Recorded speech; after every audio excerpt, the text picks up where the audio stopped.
Welcome to the Raw Food Health Empowerment Podcast. I'm your host, Samantha Salmon, certified integrative nutrition coach and brain health licensed trainer. And today we're going to be talking about quick and healthy meals for busy days. So let's talk about the challenge of time constraints and when it comes to comfort eating, okay? If you are a busy professional or somebody who has a full-time job and then you have a business on the side, you're doing other professional development things, right? Your calendar is super busy, yet you still have goals to release excess fat. I highly recommend you get clear on your number one goal and make that your priority. And if nutrition and health and self-care is not the number one goal at this stage of your life because life is so busy, then make things easier for yourself. So let's say your goal is to release excess fat. Like I've mentioned in previous videos, intermittent fasting is a great tool for that. If you're in my group, the Raw Food Health Empowerment Circle on Facebook, it's a free group. I have a post in there on a variety of different fasting lengths to reach different goals. But at the bare minimum, like a circadian rhythm fasting is what I'm calling it basically, where we eat in alignment with the sun based off of where we live, right? Because the sun is dictating the sun plays a huge role in our own circadian rhythm because the sunlight rays are hitting the pineal gland and it's letting the brain and body know that it's day, okay? And when the sun is gone, the brain and body knows it's night. When we're on devices, it kind of messes things up because we're getting that blue light, which confuses our whole system. When we eat, we need to be eating in alignment with this. When we eat is just as important as how we eat, what we eat. And so this is what I'm calling circadian rhythm fasting. When you eat early in the day, allow time at night for your food to completely digest. If you're eating, depending on what you're eating, it may or may not completely digest, but you're giving your body enough time for the food to work its way through the digestive system before you lay down for sleep at night so you can have more restful sleep, right? This is what I consider circadian rhythm fasting. So you're eating your heavier meals in the day and you're eating during the sunlight hours, not eating during the night hours. And this is an easy way to, at the first bare minimum, release excess fat while you're busy because you don't have to think about anything else except your cutoff. And you could set a reminder on your phone for that, right? I'm no longer eating at this time. This is my 8 hours of feasting, 16 hours of fasting, and then you go along from there, right?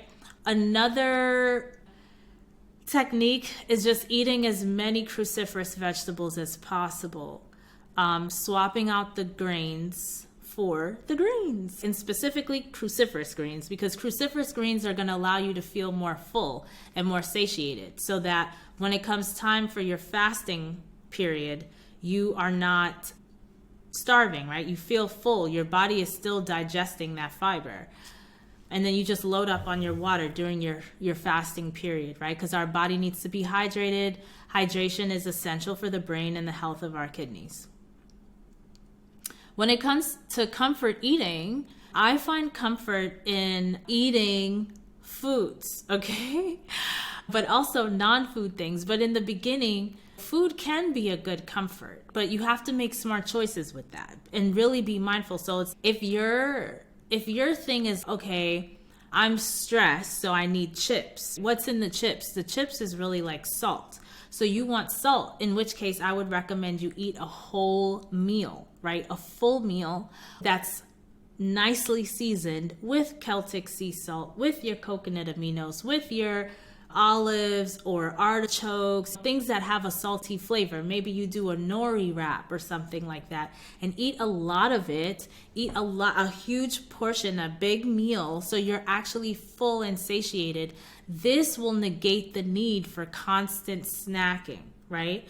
If you are craving cookies, then instead have a smoothie bowl, eat whole fruits, right? Make yourself a raw vegan dessert like a brownie or a cheesecake or apple pie or something like this. And if you don't know how to do any of these things, you should be in my 21-day New Year meal prep challenge, okay? You need to get accustomed with how to prepare and create these healthier meals. So when you want to eat food for comfort, right, in the beginning, because food should be nourishment and not entertainment, but it's a journey to get there. So in the beginning, enjoy the food and have the food satiate you, and just eat to satisfaction, which means you're eating in abundance. And it's okay.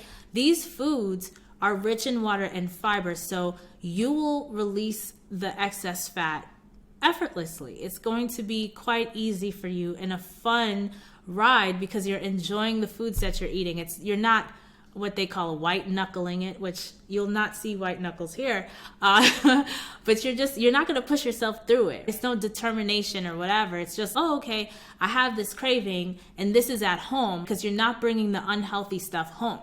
If you bring the unhealthy stuff home, then that's when you are basically enabling yourself to fall off your quote unquote wagon, right? If the healthy track is what you're on, and yet you are purchasing unhealthy foods that you know are no good for you, they're triggering foods that lead you into more and more unhealthful habits, and you're bringing them into the home, you're setting yourself up for failure. So you need to be mindful of this stuff, right? There's a ton of recipes out there. And so you need to focus really on the mindset that's going to allow you to become the healthiest version of yourself that you're looking to become.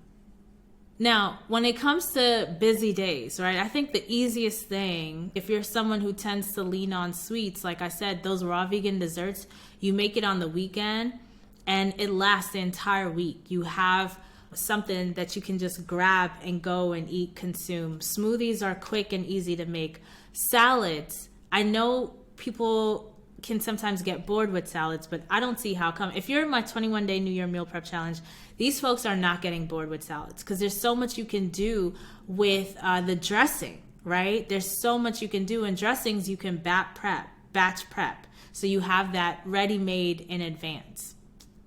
Now let's talk about energizing foods to beat fatigue.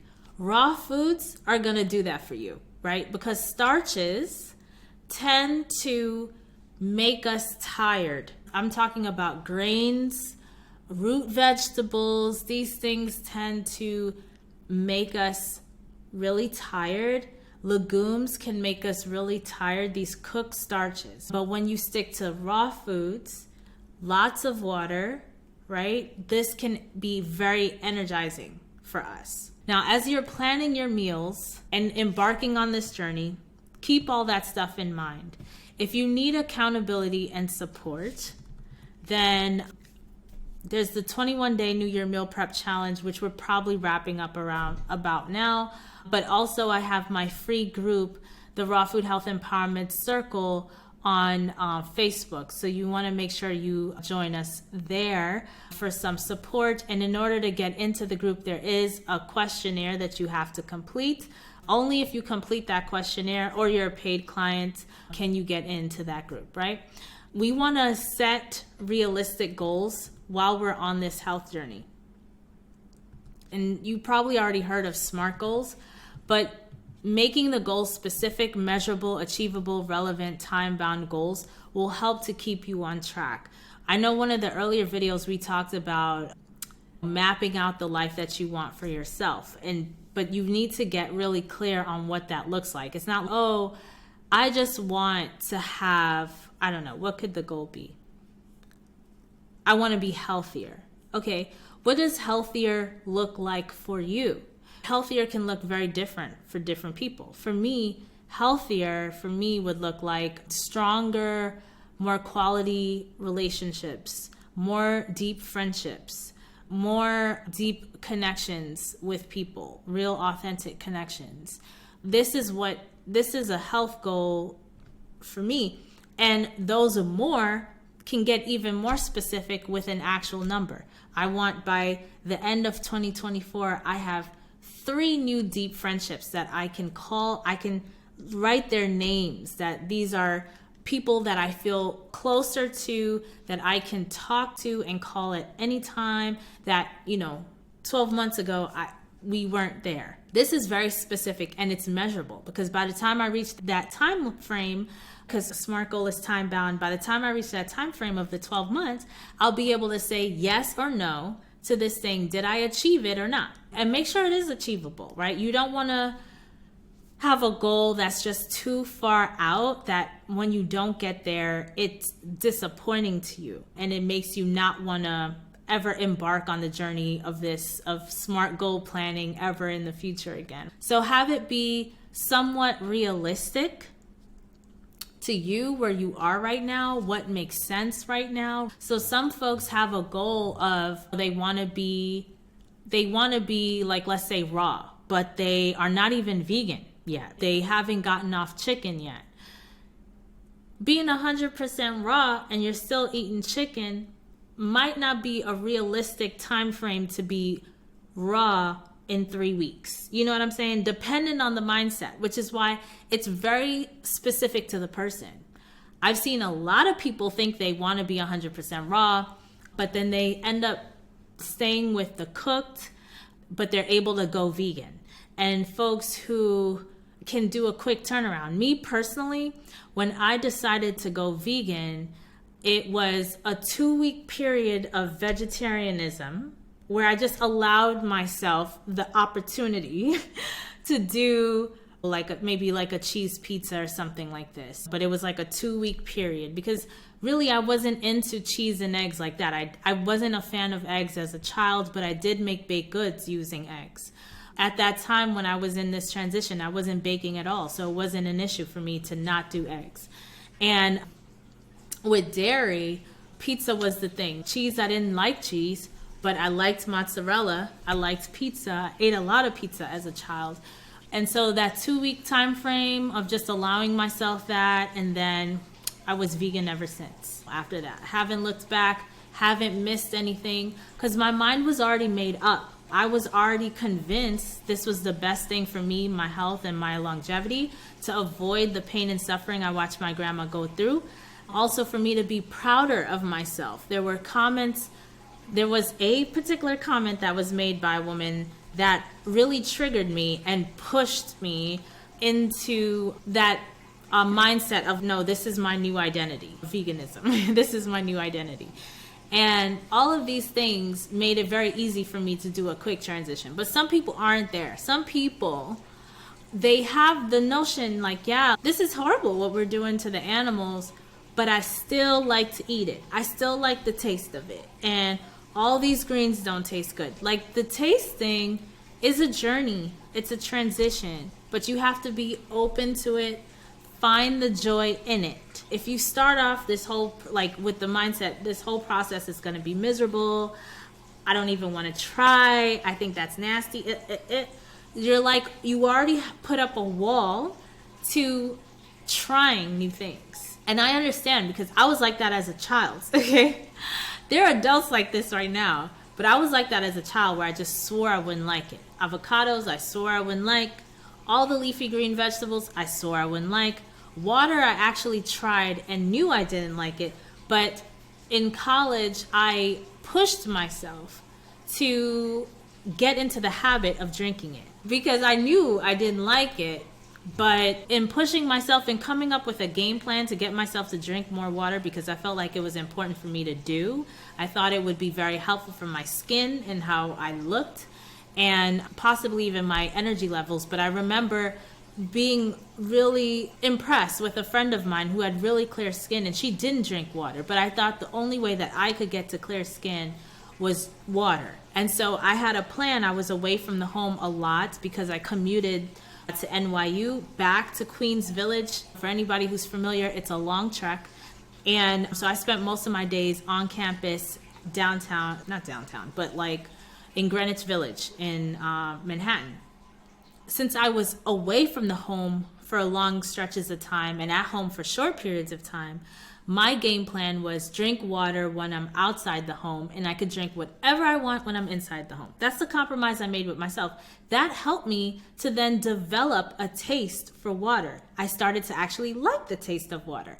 And then I was able to wean myself off of the refined sugars. I just set myself up. So it was more achievable and more realistic for me at the time. It's a goal I set for myself. And I think if you set it for yourself and you get honest with yourself, you will be more successful at the thing.